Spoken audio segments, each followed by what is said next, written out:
mastery, reading comprehension. Let's begin with this week's work.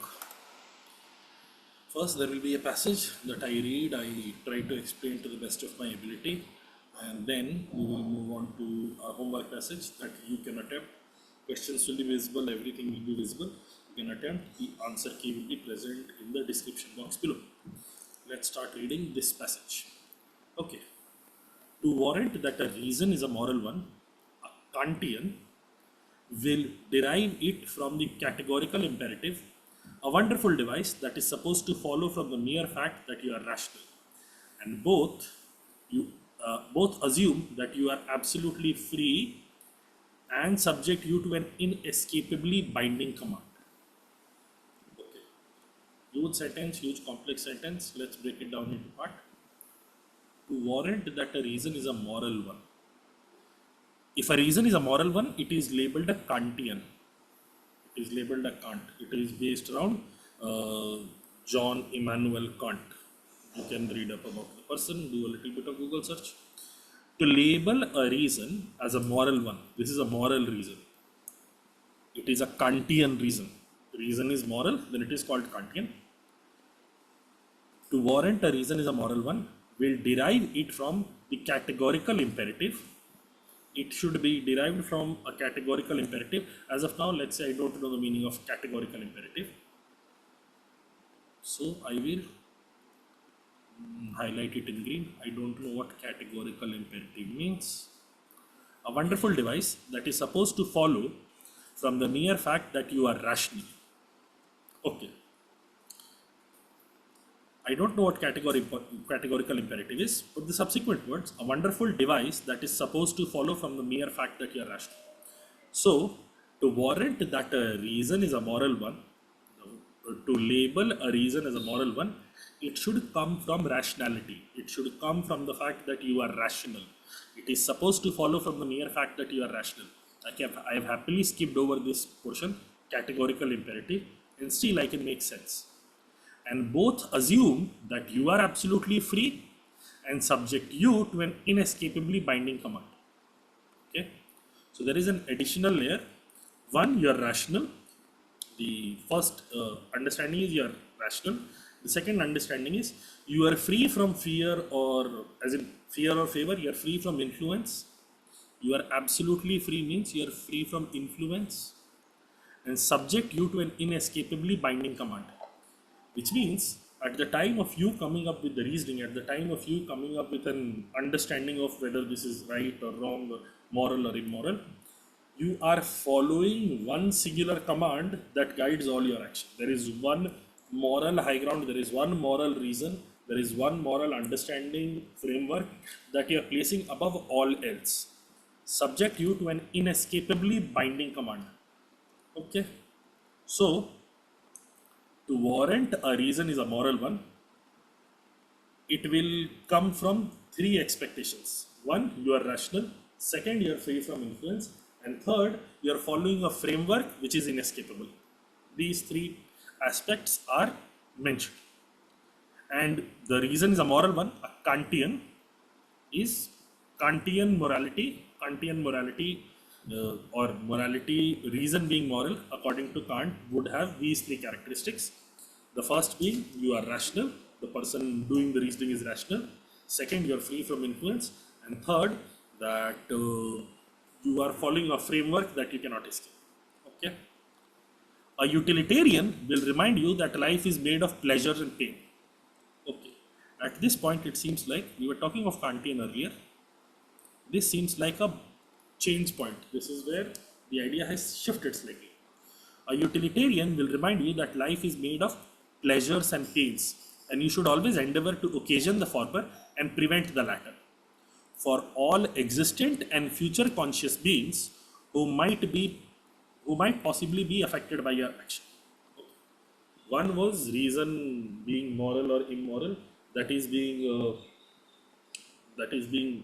given three features. Then the utilitarian point of view is you should be looking to have the incidence of pleasure and avoid pain, not just for yourself, but for all existent and future conscious beings. Basically, this is maximization of benefit for maximum number of people. That is the idea within the utilitarian paradigm. We are looking to maximize the pleasure, looking to maximize the gain for maximum number of beings by your actions, and then it would be termed moral or immoral. Two ideas, Kantian morality and utilitarian morality, both of these have been mentioned so far. Next, for Aristotle, the supremacy of moral reasons derives from the fact that they follow from what is essential to you as a human being. Okay? A reason can be termed moral, or moral reasons stem from the fact that what you believe to be essential to you as a human being, what is the essence of being a human being. So Aristotelian understanding of morality or moral reasons would be something that you feel is essential to you as a human being. For him, what is essential is both universal and unique to human nature. We have this additional line. Understand? Aristotle says what is uniquely essential to you, those things don't have to be, those are not essential to being a human being. What is essential to being a human being is common to you and common to the universe. Everyone should agree upon the points that you determine are essential for you as a human being. Universal and unique, both, as in those points are going to be overlapping for multitude of people. Note, incidentally, that more we come to know about ourselves, the harder it will be to find those essential properties. Okay. From here onwards, hopefully you can also see this part. Note, incidentally, that more we come to know about ourselves, the harder it will be to find those essential properties. This is not really somebody else's opinion. The first one, Kantian viewpoint was given. Second, utilitarian viewpoint was given. Third, Aristotelian viewpoint was given. But this line, note, incidentally, that more we come to know about ourselves, the harder it will be to find those essential properties. This is something that the author is stating. This is not something that Aristotle is stating. This is something that the author is stating. Here, the opinion of author is coming into play. Additionally, he is hinting at the fact that he is not completely fully appreciative of Aristotelian logic here, because he's saying Aristotelian logic depends on something that is difficult to discern in the first place. Okay. For science is making increasingly clear how much we share with the rest of our mammalian cousins, and also how much individual humans can differ in what they experience as pleasures and pains. Again, he has brought about points of concern with Aristotelian philosophy or Aristotelian understanding of morality. Because first, what is essential to you as a human being? But then there are lots of things that are common to human beings and other mammals. Additionally, with advancement of science, we are also realizing every human being is unique. There are certain triggers, certain understandings, certain ways we think. It is very, very different for different humans. So individual humans can differ in what they experience as pleasures and pains. The simplest example of this perhaps you can be, there are people who like watching horror movies and there are people who hate watching horror movies, because horror movies gets different sorts of reaction for them. So there being universal triggers and which are common to individuals, essential to being a human being, that is not really true. That is what the author is pointing to. Insofar as modern virtue theory allows value pluralism, and now a new theory, as we mentioned, modern virtue theory. I think I should get rid of this. Insofar as modern virtue theory allows value pluralism, your obligation will be to become the best that your singular nature can be, which is hardly easier to discern, let alone accomplish. Okay, the modern virtue theory, based on the line given here, the modern virtue theory goes on to proclaim or state that you should become the best version of yourself. Now, what is precisely that best version of yourself? That is difficult to even identify. What am I trying to improve upon? What am I trying to become better at? That is difficult to understand, and then Until understanding of that happens, accomplishment will be a distant dream. Okay, next para. These leading ideas of rational action, of the value of happiness, and of achieving the best that our nature affords are grand ideas. Okay, this is a very, very wonderful, let's say, what do we call it? Deflection, or usually a segue. This is a wonderful segue. Usually, when you want to oppose something or you want to present the negative side of something, you always have to, while this is great, then you go on to the other ideas. So, when you read this, these leading ideas of rational action, of the value of happiness, and of achieving the best that our nature affords are grand ideas. And very much like the debates over theological topics, the debates among the foundations of morality are irredeemably insoluble. Okay? When we call the debates among the foundations of morality irredeemably insoluble, essentially what we are saying is we will not reach one final result. When things are soluble, let's say I have sugar, I have water. They seem to be separate things. If I mix sugar in water, it will turn into one solution and you will not be able to discern where is sugar, where is water. It will turn into one complete solution. But when I'm saying these are insoluble, the distinction between them, the difference between them will remain apparent regardless of how much you try to mix. When it comes to ideas, when it comes to notions, the mixing is simply interaction of ideas. Me stating something, you stating something, me presenting my viewpoint, you presenting your viewpoint, me appreciating the viewpoint that you've given, you appreciating the viewpoints that I've given. But as long as they are ideas, the ideas may not necessarily end up becoming completely aligned with each other because they are irredeemably insoluble. So, and very much like the debates over theological topics, the debates among the foundations of morality are irredeemably insoluble. You don't really reach a final conclusion. You continue to have different views on it, and that's fine. That wouldn't necessarily make them futile. While you're not able to arrive at one final version of what morality is, while you're not able to arrive at one final conclusion, that doesn't mean it is useless. That discussion is useless. That discussion can still have value. Perhaps the next section talks of that value. Theoretical debates can have much to teach us, even if they are of no practical use. Okay, this seems like an underhanded compliment, but okay, they have much to teach us, although they have no practical use. In fact, now because I'm a quant person, I'd say simple interest is a topic that we study in quant. It has much to teach us, although there is no practical use. That is how they have framed discussions on debates on morality as. Why I'm saying simple interest is because this helps me draw a parallel to what is being stated here, and understanding it is easier to accomplish. Simple interest. There is no place in the real world where simple interest happens. Banks give you compound interest, all loans you take are on compound interest, everything is on compound interest. Simple interest is only for academic purposes. There is no practical usage of simple interest. Yet it is wonderful to teach because on the basis of simple interest, understanding compound interest becomes easier to accomplish. Okay, so theoretical debates can have much to teach us, even if they are of no practical use. In a debate about ultimate values, okay, we might get to ask when a reason is a good reason. In the debate about ultimate values, in the debate about whether this is good or bad, ultimate values, whether this is morally valuable, this is morally invaluable, this is moral or immoral, we might get to ask when a reason is a good reason, whether it is actually a moral reason or an immoral reason. We might be led better to appreciate the difficulty of weighing one reason against the other.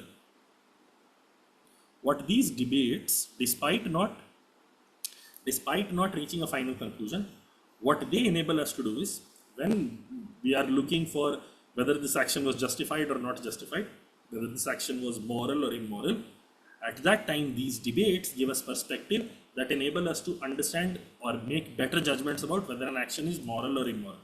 The simplest example in this regard that I can think of is, if you have a moral absolute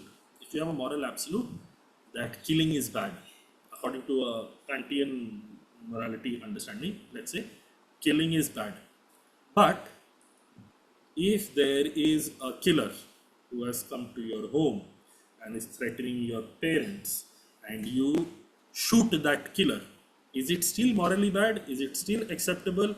Do you then turn to the utilitarian theory?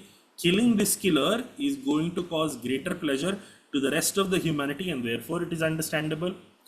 Or let's say Aristotelian philosophy wise, protecting your own is something that is essential to human nature and therefore this is understandable. So now in the court of law, when arguments are being made, there is something known as murder, cold-blooded murder, where you plan in advance and you execute the person. The second one is when culpable homicide, wherein in order to protect yourself, under self-defense, you engage in some sort of defensive activity and then you end up killing the other person. These two are treated very differently, and this is under the moral framework or different moral reasonings that are presented. So we might be led better to appreciate the difficulty of weighing one reason against the other. I killed him, and that's on its surface feels bad, but if I killed him in order to protect a certain other lives, then that will be justified in a way, or you will be able to appreciate that reason if you have these morality based debates. But each morality wants it all. The only one ultimate value can be supreme. Okay. Essentially what we are getting at here, I don't know, but each morality wants it all. Only one ultimate value can be supreme. I absolutely do not understand the context of this sentence here. My best guess would be maybe every morality, every understanding wants to filter it down into one singular line. Every understanding, be it Kantian, be it utilitarian, be it Aristotelian, we want to narrow it down into one line. Only one ultimate value can be supreme. But then, when you narrow it down to such terms, when you simplify it so much, of course there is going to be a distinction in nuance, and therefore the subsequent statement now makes sense, hopefully. So the debate is on, because I have narrowed it down to such simplistic proportions, I have narrowed it down into such simple lines. One philosophy of morality says this, one philosophy of morality says this. Because I have simplified it, one ultimate value I want to bring it down to. Therefore, now nuances are not included, different perspectives are not included, and therefore the debate will continue to rage on. The systems that sort reasons into moral and non-moral aim at identifying right and wrong, but those systems themselves can be bad. Okay. Again, this seems like the beginning of a new idea. The systems by which we are terming something as good or bad. Let's say we are following the Kantian system or the Aristotelian system or the utilitarian system or some other system by which we are claiming this is a good moral reason, this is an immoral reason, or this is a good activity, this is a bad activity, this is the right activity, this is the wrong activity. That framework in itself could be wrong. Those systems could be wrong.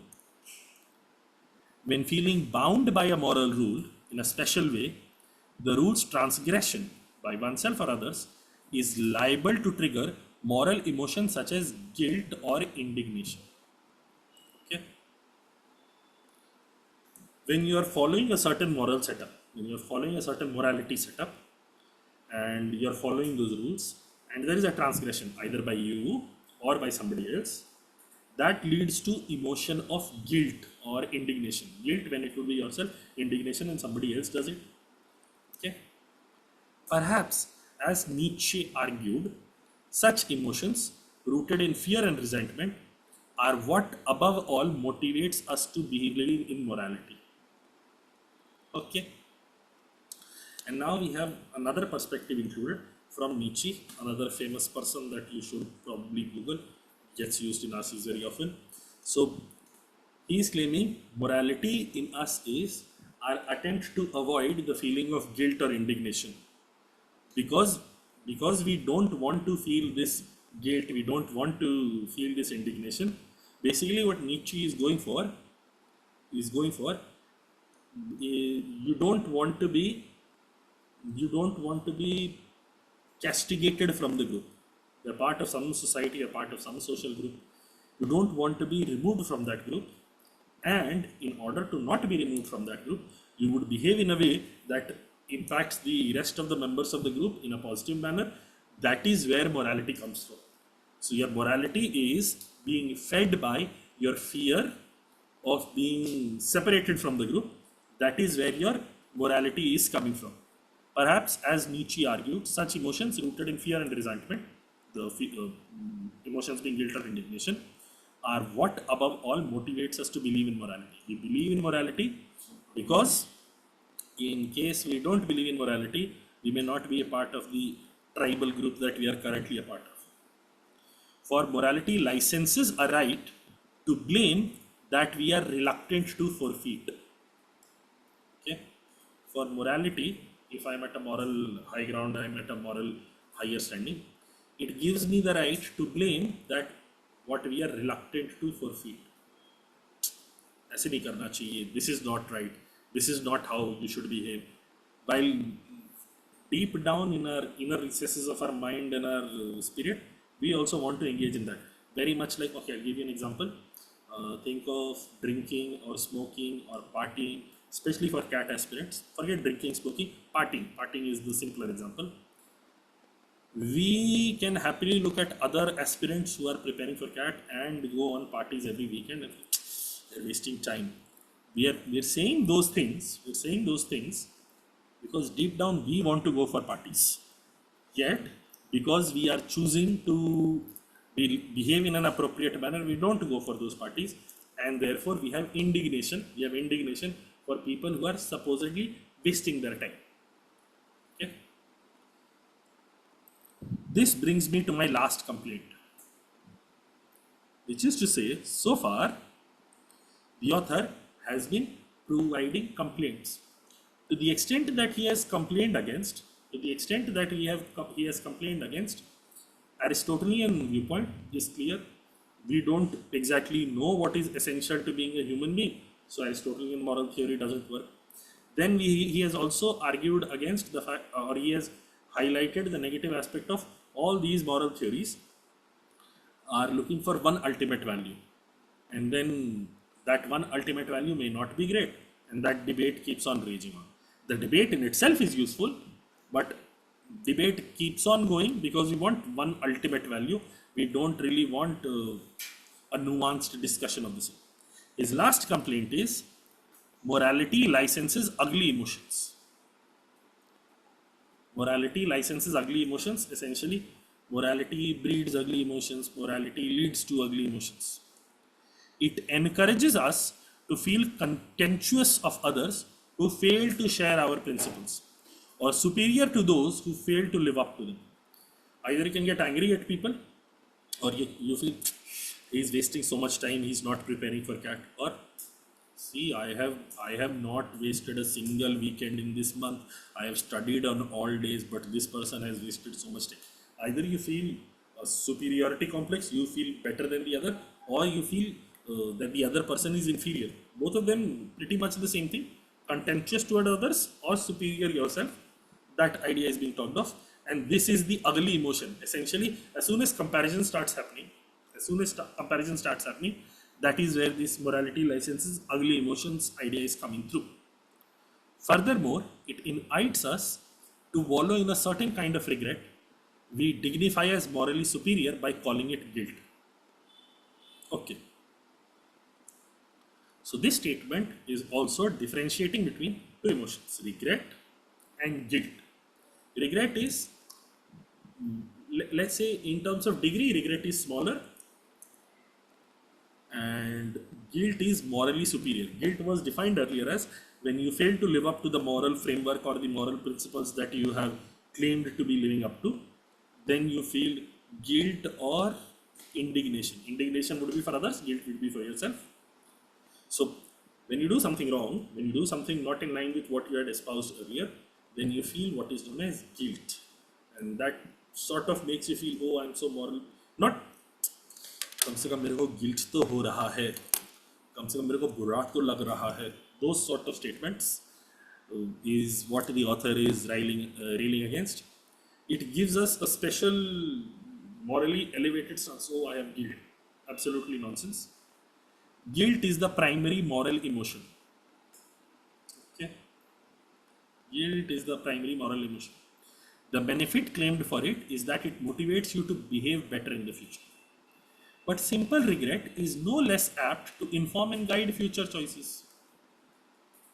Again, the author is claiming regret and guilt are two different things, and regret is as good as guilt in guiding your future choices. Unlike guilt, regret is not tied to the moral domain. Okay, so guilt comes when you are breaking the moral framework that you claim to be adhering to. Regret is not tied to that. I can regret missing a concert as readily as acting unkindly. I can regret missing a concert as readily as acting unkindly. Okay? We can learn from the past without laying claim to moral authority, without without even a moral framework. We can go ahead and regret about or learn about our future actions. We don't need a moral framework to be engaging in, oh, I could have done something better or I could have done something different. Okay. So this passage is pretty much about different sorts of, let's say, principles, different sorts of principles. There is Kantian ethics, there is utilitarianism, there is Aristotelian values, then there are debates on morality, then there is the author talking, the Nietzschean perspective is there, talking of what primary motivator for morality is fear and resentment, which leads to guilt or indignation if somebody breaks those moral frameworks. The author is not really in favor of morality frameworks or morality at all. Basically, he's claiming morality does not really serve a purpose. At least, morality does not really serve a purpose, but it only makes us feel superior, inferior, all the negative things that he can potentially think of. He has gone on to mention. First, he has outlined logical flaws, especially with Aristotelian philosophy. What is essential to human being is difficult to discern. Then he has gone on to talk of never-ending debates. The debates in themselves are useful, but then these debates happen on account of us trying to simplify it down to a single supreme value. And then finally, in the last paragraph, he has gone on to say morality breeds negative emotions like contempt and indignation and moral superiority, all of that. Last thing he's mentioned is we don't really need guilt. We don't really need guilt. Regret can do as well. Regret can serve the purpose as brilliantly. Yet, some sort of moral superiority is claimed when guilt comes into the picture. And that is the entirety of this passage. Let us get to the individual questions. Okay.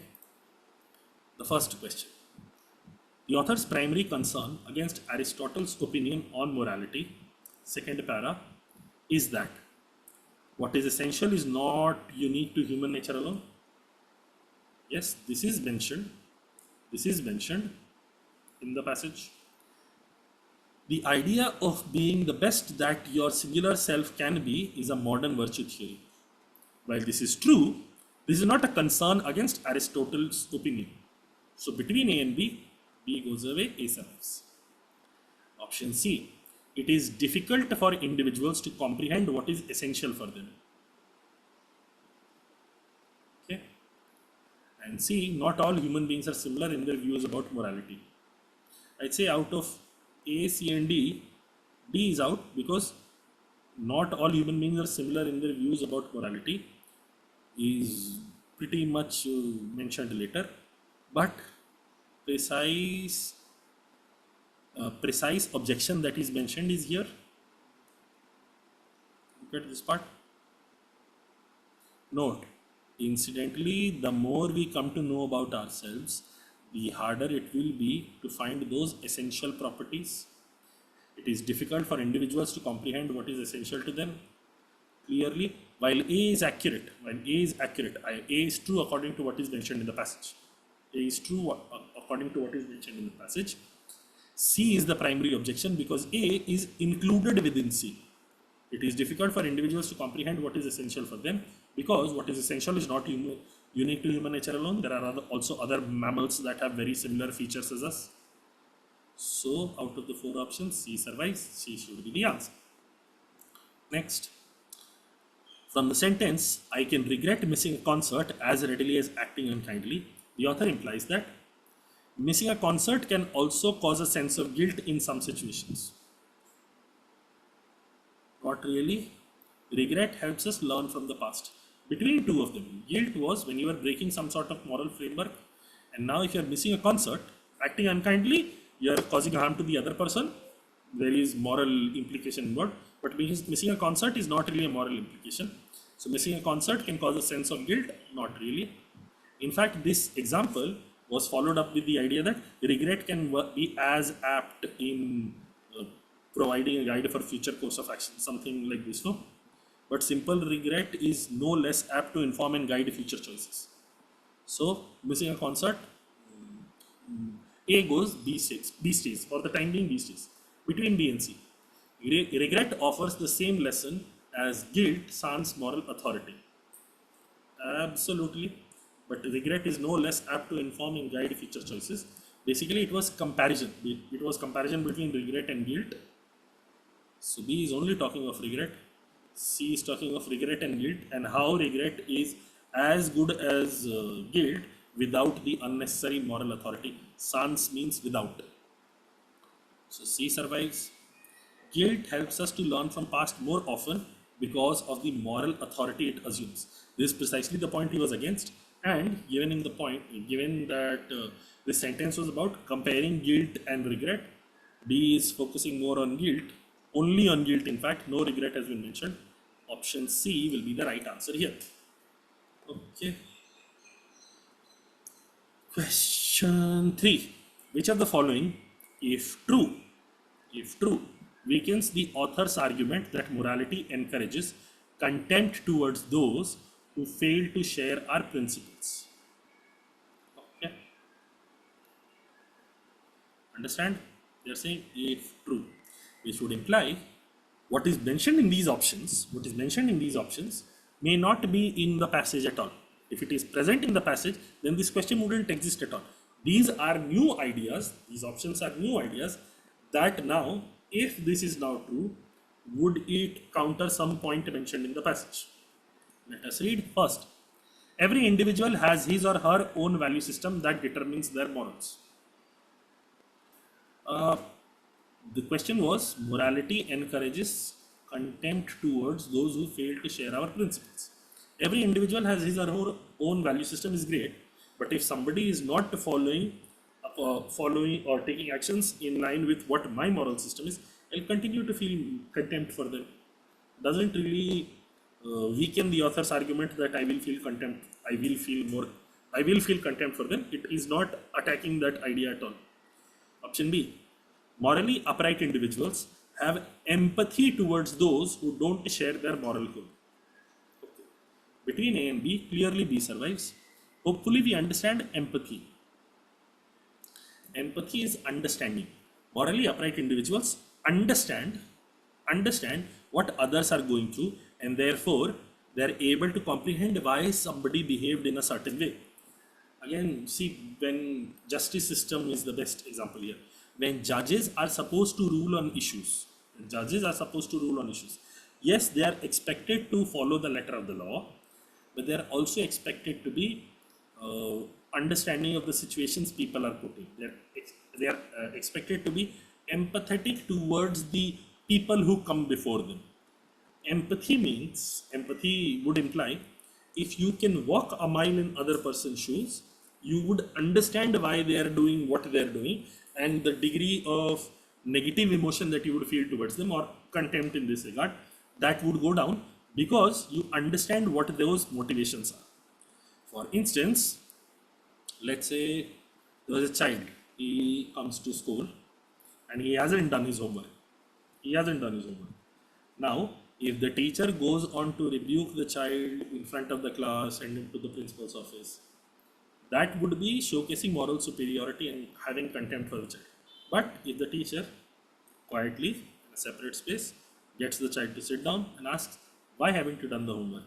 Perhaps the teacher gets to know that this child comes from a very, very poor home, that he has to work in the evenings, there was no electricity, maybe he gets beaten at home. There could be thousands of different reasons apart from just this child not being able to do the work, because there are other things in his life that are preventing him from doing that work. So when you have empathy, you always give the other person a chance to explain themselves. You also understand where they are coming from, what they are doing. But when you don't have empathy, you're simply, oh, if you haven't met this criteria, you are bad. So when you have empathy, morally upright individuals having empathy towards those who don't share their moral code would weaken the author's argument that morality encourages contempt. Morality doesn't encourage contempt, it encourages understanding. Okay. Next, moral uprightness doesn't always accompany an individual's need to blame others. This is also very very tricky as an option between B and C. See the problem with option C. Between B and C, B survives, C goes away. There are two problems with option C. The first is moral uprightness doesn't always accompany an individual's need to blame others. So essentially you're saying out of 100 instances of moral uprightness, if 99 instances carried the need to blame others, then the general statement would still be valid. Moral uprightness licenses negative emotions, ugly emotions. The general statement would still be valid.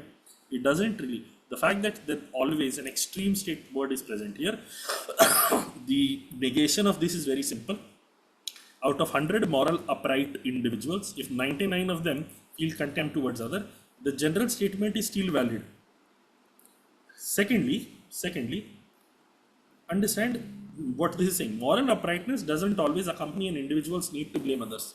This is also opening the door to, if you're not even morally upright, understand this was not about morally upright people or non-morally upright people.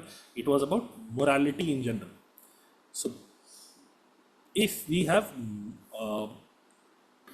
morally non-upright people, non-morally upright people or morally non-upright people, I don't know what the phrasing would be, they can also be engaged in individuals' need to blame others.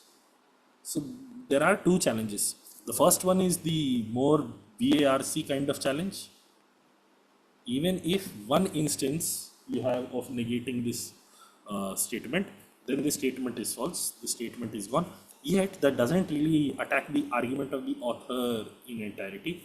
Between B and C, B attacks the argument of the author in a better way, because it says the person who is supposed to be judging is empathetic, understands the person who has failed to live up to the expectations. In C, it is simply saying sometimes they don't feel bad, but often they do feel bad. Often they do feel contempt towards the other person. So the general statement would still be valid. Okay. Option D. Some individuals behave in a patronizing manner with those who fail to live up to their moral code. Now this doesn't really weaken the author's argument. This is simply a restatement of the question. Morality encourages contempt towards those who fail to share our principles. And if you're behaving in a patronizing manner, you are having contempt for them. You are breeding negative emotions for them. So this also goes away. What stays is option B. That should be the answer. Next question. Which of the following subscribes to at least one of the three moral views the author had expounded in the first para? The three views the author had expounded in the first two paras. The first one was Kantian. Everything should be reasonable. The second one was utilitarian. I will prioritize pleasure and ignore pain. And the third one was what is essential to being a human being. Okay. Which of the following subscribes to at least one of the three moral views the author had expounded in the first two paras? The three moral views were Kantian, utilitarian, and Aristotelian. Let's go. Individuals should be cognizant of the effect of their actions on others. Okay. This is sort of in line with utilitarian, but then individuals should be cognizant of their impact is not in line with the utilitarian morality view. It is more as if the utilitarian morality view would be more The individual should try to maximize the pleasure via their actions on maximum number of people. That would be the utilitarian point of view. At least I can link it to that. Next, individuals should avoid actions that do not guarantee pleasure for other individuals. Okay. This is a distortion of the utilitarian point of view. The utilitarian point of view was we should be looking to maximize activities that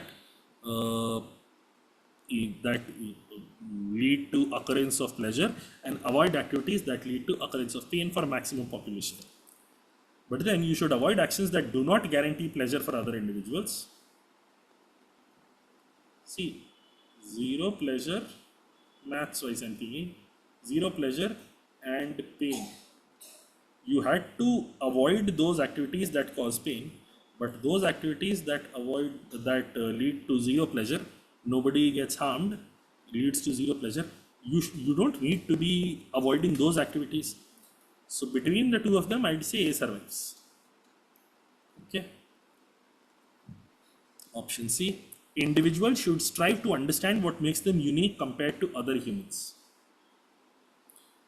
Now this is again related to Aristotelian thought. But the Aristotelian thought says what is essential to you as a human being at a universal and individual level is the same.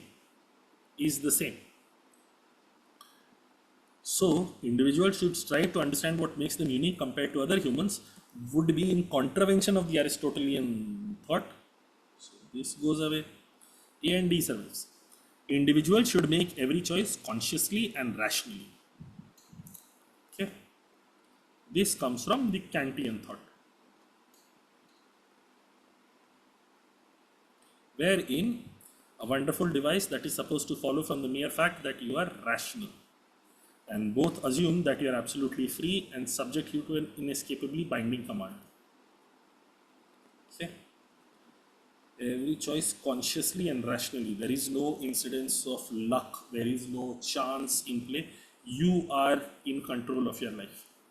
Now, which of the following subscribes to at least one of the three moral views? First one, utilitarian. Third one, or first one, option A, utilitarian view. The last one, Kantian view. Now, between the two of them, see, individuals should be cognizant of the effect of their actions on others according to utilitarian view.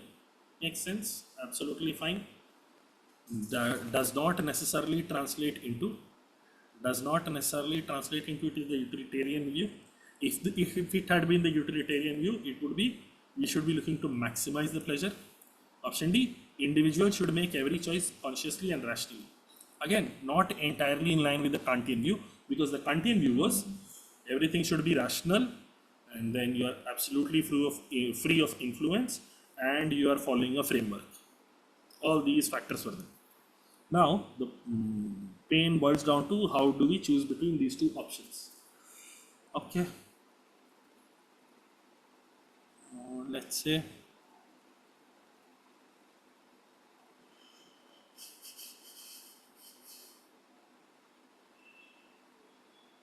I could argue for either. Honestly, I could argue for either. Individuals should be cognizant of the effect of their actions on others, because only if you are cognizant would you engage in an action that maximizes pleasure for everyone and minimizes pain for everyone. And the last one is individuals should make every choice consciously and rationally. That is the Kantian principle, that mere fact that you are rational. But still, because let's say D is directly in line with what is mentioned, rational behavior happening, and A leads to you're cognizant of the fact of the effect on others, yet you're not ensuring something that pleasure is high and pain is minimized. Between the two of them, I'd go ahead and choose D. But then arguments for both A and D can be made at the same time. Okay. These leading ideas, as mentioned by the author in the third paragraph, benefit us by sorting reasons into moral and non-moral. Not really. Sorting of reasons into moral and non-moral is not really valid, because these leading ideas that are being talked of rational action, of the value of happiness, and achieving what our best nature affords are grand ideas. These leading ideas are grand ideas. Okay, but they are irredeemably insoluble. Because they are irredeemably insoluble, sorting reasons into moral and non-moral will not be possible because you do not reach a unified morality theory. Okay, helping us appreciate the difficulty in moral dilemmas, absolutely, between A and B. Basically, it leads us to understand why under one framework something seems moral, under another framework something seems immoral. Okay, option C. Between B and C, helping us comprehend theological debates. Theological debates are completely different because see the line here also, and very much like the debates over theological topics, the debates among the foundations of morality are irredeemably insoluble. So theological debates are completely different concept altogether. That cannot possibly be the answer. And demonstrating how theoretical debates can teach us. Not really. Again, this is like the framework we are following. Theoretical debates can teach us. We were told we might be better led to appreciate the difficulty of weighing one reason against the other. This is the precise line which is being mentioned in option B. So that survives. B should be the answer.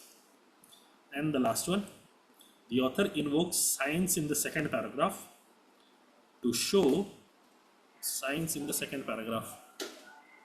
For science is making it increasingly clear how much we share with the rest of our mammalian cousins, and also how much individual humans can differ in what they experience as pleasure and pains. Okay.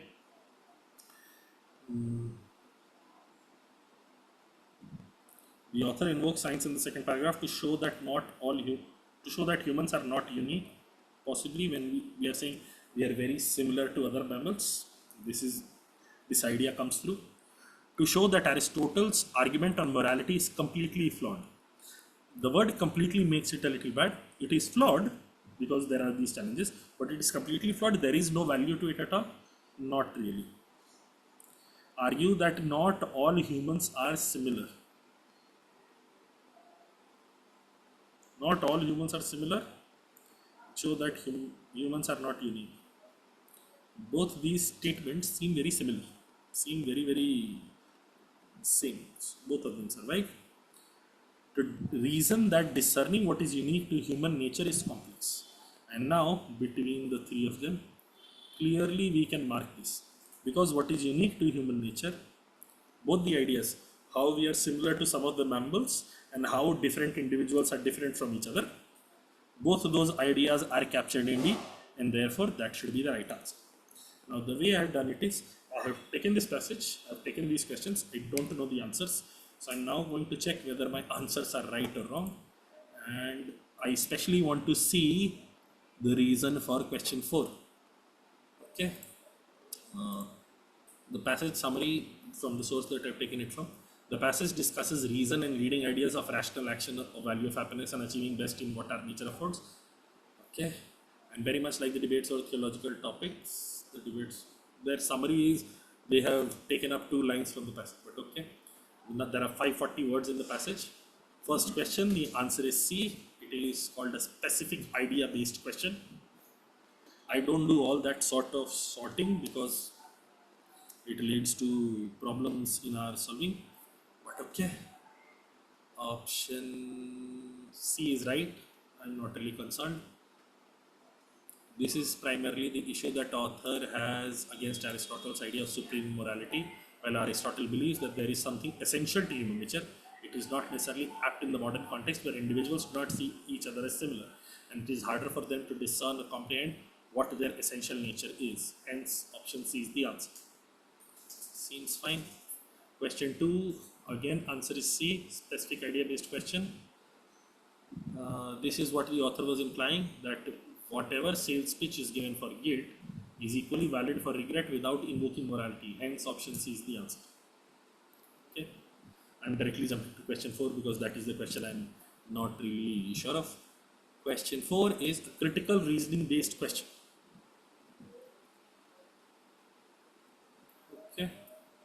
and I think they have okay, okay. Option A, they've mentioned this does not subscribe to the utilitarian view as it doesn't mention whether individuals should only be aware of the consequences or choose not to act in case of negative consequences. Hence, not A. And D, this is apt and is the Kantian view that absolute rationality provides a moral reason for an action. I'm not entirely convinced of the reason for D, although my answer aligns. Although my answer aligns, I'm not entirely convinced of the reason for rejecting D. Just because you are entirely rational, that does not mean you will subscribe to the Kantian view, because you also had to be absolutely free of influences and you had to be subject to an inescapably binding command. Those aspects are missing in option D. In option A, the aspect that is missing is if you're cognizant of your actions, effect of your actions on the others, then you ensure that you give them maximum pleasure or minimal pain. That aspect is missing. So choosing between the two of them is I'm not entirely convinced. I'll think more. If you feel you have a better reason for selecting A over D or D over A, B and C are of course out. If A over D or D over B, please let me know. Let me also confirm my other answers. 5 is B, 6 is D. So yes, I got 5 out of 6 right. That I'm certain of. The sixth one also I am technically right, but I am not certain of because the reasoning seems a little compromised. This is the second passage available, people. This is the second passage available. Happily take your time, read it through, pause the video, read through the question, read through the passage, read through the question, mark whatever answer you are arriving at. Then, as and when you are done, you can comment your answer. You can go ahead and check it in the description box. What are the official answers given? In case some answer doesn't make sense to you or you feel like some answer is not appropriate, you can go ahead and put it down in the comment. You can go ahead and put it down in the comment, and I will provide the explanation there, whatever official explanation is. I haven't solved this question at all, so I'm leaving it up to you. Have fun. That will be all for this week. Hopefully you learned something. Okay, bye.